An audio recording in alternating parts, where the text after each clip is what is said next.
Hello friends, इस video में देखेंगे कोटलिन में इनहेरिटेंस क्या होता है और उसको प्रैक्टिकली कैसे यूज करते हैं। देखिए, जो हमारा इनहेरिटेंस होता है उसके बारे में बात करेंगे। सबसे पहले तो उसका डेफिनेशन देखेंगे, उसके बाद उसका जो एक्सप्लेनेशन है प्रैक्टिकल के साथ वो देखेंगे। तो हमारा सबसे पहले यह है कि it is the mechanism by which one class is allowed to inherit the feature like in other class. मतलब कि एक क्लास के सारे फीचर को अगर आप दूसरे क्लास में एक्सेस करना चाहते हैं तो आपको पहले वाले क्लास को इनहेरिट करना पड़ेगा। दूसरा यह है कि जो हमारा सब क्लास होता है, यानी कि जो दूसरा क्लास होता है, अगर उसमें हम जो मेथड होता है उसको रीयूज करना होगा तो भी हम क्या करना पड़ेगा, पेरेंट क्लास को हमको वहाँ पे यूज करना पड़ेगा इनहेरिट करके। और बाय डिफ़ॉल्ट जो कोटलिन में हमारे क्लासेस होती हैं वो क्या होती हैं, फाइनल होती हैं। अगर आप उनको एक्सेस करना चाहते हैं तो उनको क्या करना पड़ेगा, आपको ओपन कीवर्ड की मदद से उनको वहाँ पे एक्सेस करना होता है। मतलब ओपन कीवर्ड जब लगा देंगे तो आप एक्सेस कर पाएंगे उसके वेरिएबल और उसके मेथड को और उस क्लास के वेरिएबल जो भी चीज़ें होते हैं। ठीक, तो हम सबसे पहले अब इसका यहाँ प्रोग्राम बनाएंगे। सबसे पहले क्या करेंगे, हम एक बनाएंगे क्लास जो हमारा होगा। तो यहाँ बनाएंगे क्लास और यहाँ पे लिख देंगे हम एक क्लास ए। हमारे पहला क्लास ए बन गया। अब मैं क्या करूँगा, ये जो मेरा क्लास है ये वाला, इसको हम बोलेंगे पेरेंट क्लास। पेरेंट क्लास, इसके सारे वेरिएबल को हम दूसरे में एक्सेस करेंगे। इसके अंदर मैं क्या करूँगा, एक बना दूंगा वेरिएबल। जैसे मान लीजिए मैं बना दिया var ए इसका टू 6 कर दिया। ठीक, और मैं क्या करूँगा, एक बनाऊंगा मेथड जो कि होगा हमारा फन नाम कीवर्ड से फन, और यहाँ बना देंगे हम एडिशन नाम से कोई मेथड बना देंगे। और उसके बाद से आएंगे, इसके अंदर हमको क्या करना, दो पैरामीटर पास करते होंगे एडिशन के अंदर, ए और अंदर कॉलन, और यहाँ पे इंटीजर दे देंगे, फिर बी, और यहाँ पे इसका जो टाइप होगा वो क्या होगा, इंट होगा।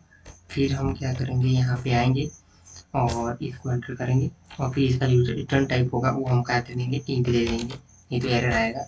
और फिर इसको हम रिटर्न में ए प्लस भी कर देंगे। ए प्लस भी यहाँ नहीं करना होगा क्योंकि ऑलरेडी यहाँ पे ए दिया है, तो आप इसको यहाँ पे चेंज कर सकते हैं एक्स और यहाँ पे वाई, क्योंकि वो उसी को समझ जाएगा।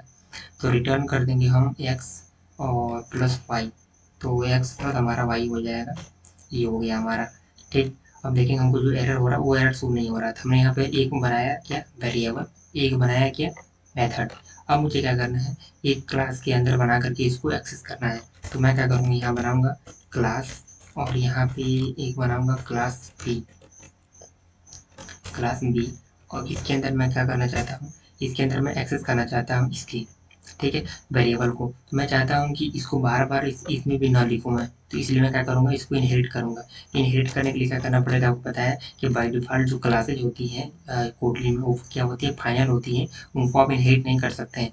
यदि इनहेरिट करना है तो क्या करना पड़ेगा, उसको ओपन बनाना पड़ेगा, मतलब कि इस क्लास को भी ओपन करना पड़ेगा। ठीक है, ओपन हो गए, और इस वेरिएबल को भी ओपन करना पड़ेगा, नहीं तो आप एक्सेस नहीं कर पाएंगे। अभी देखेंगे, अभी मैं लिखूँगा यहाँ पे तो आप एक्सेस कर पाएंगे। यहाँ पे देखिए क्लास ई करके देखूंगा तो इनहेरिट कर पा रहा हूँ। ठीक है, अभी वहीं पे अगर यहाँ ओपन नहीं करता तो हमको क्या होता है, एरर मिलता है। ठीक है, तो यहाँ पे इनहेरिट करके क्लास ई को हम इनहेरिट कर सकते हैं। अब यहाँ पे क्या करेंगे, इस जो फन वेरिएबल है उसको भी हमको करना पड़ेगा, तो यहाँ पे इसको भी ओपन करना पड़ेगा हमको, ओपन, और यहाँ पे इसको भी हो गया। और यहाँ पे क्या करेंगे, देखिए कंस्ट्रक्टर वो दिखा रहा है, हमको इन्वोकेशन करना पड़ेगा इसको, मतलब कंस्ट्रक्टर में कन्वर्ट करना पड़ेगा। और मैं चाहूँ तो इसको एक्सेस कर सकता हूँ। इसको एक्सेस करने में क्या करना पड़ेगा, आपको यहाँ पे बनाना पड़ेगा मेथड जो कि होगा फन मेन मेथड होता है हमारा, उसी के अंदर हम कॉल करते हैं। तो हमने क्या किया, एक मेन मेथड बनाया और इसके अंदर आऊँगा।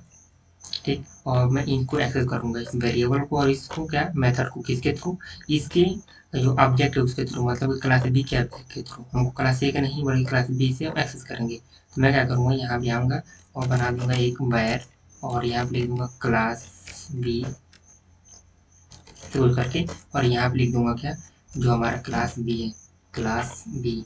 अब देखेंगे आप इसके थ्रू इसको आपको ऑब्जेक्ट बना दिए। अब इस ऑब्जेक्ट के थ्रू मैं इसको एक्सेस कर पाऊंगा।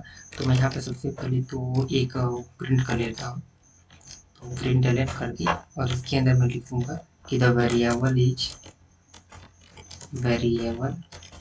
इज, और यहाँ पे करेंगे क्या, प्लस करके, और यहाँ पे लिख देंगे वेरिएबल ए से करके।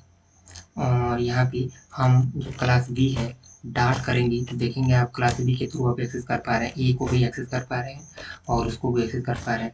और यहाँ पे लिख देंगे द मेथड इज और यहाँ पे क्लास बी डॉट ऐड करेंगे। देखिए एडिशन का हमारा मेथड भी आ गया, मतलब कि इसमें नहीं है, क्लास बी के अंदर नहीं है, फिर भी हमने एक्सेस कर लिया क्योंकि हमने इनहेरिट कर दिया है इस पेरेंट क्लास को, और ये मेरा क्या है, चाइल्ड क्लास हो गया अब क्लास बी। अब इसके अंदर मैं क्या करूँगा, मान लीजिए मैं 5 और कॉमा मैं यहाँ पे 3 कर दिया, तो आप देखेंगे इसको हम यूज़ कर पाएंगे। अब मैं क्या करूँगा, इसको रन करूँगा। जब रन करूँगा तो इसका जो आंसर होगा 5 और 3 का एड प्रिंट होगा, और जो ई का जो आंसर होगा वो क्या होगा, हमारा 6 प्रिंट होगा। तो देखिए हमारा the variable is 6, the method is 8। तो इस तरह क्या कर सकते हैं, हम इसको इनहेरिट कर सकते हैं, इसके अंदर जो भी चीज़ें होंगी ये क्लास के अंदर उसके हम एक्सेस कर सकते हैं, बट आपको वहाँ पे ओपन करना पड़ेगा क्लास को। बिना ओपन किए आप उसके कोई भी चीज़ को एक्सेस नहीं कर सकते हैं। वो और इसमें जो हमारा जावा में होता है कि एक्सटेंड कीवर्ड होता है, मगर इसमें क्या होता है, हमारा कॉलन होता है, उसी के द्वारा इसको एक्सेस किया जाता है। तो यह रहा हमारा कोटलिन में इनहेरिटेंस क्या होता है, कैसे यूज करते हैं।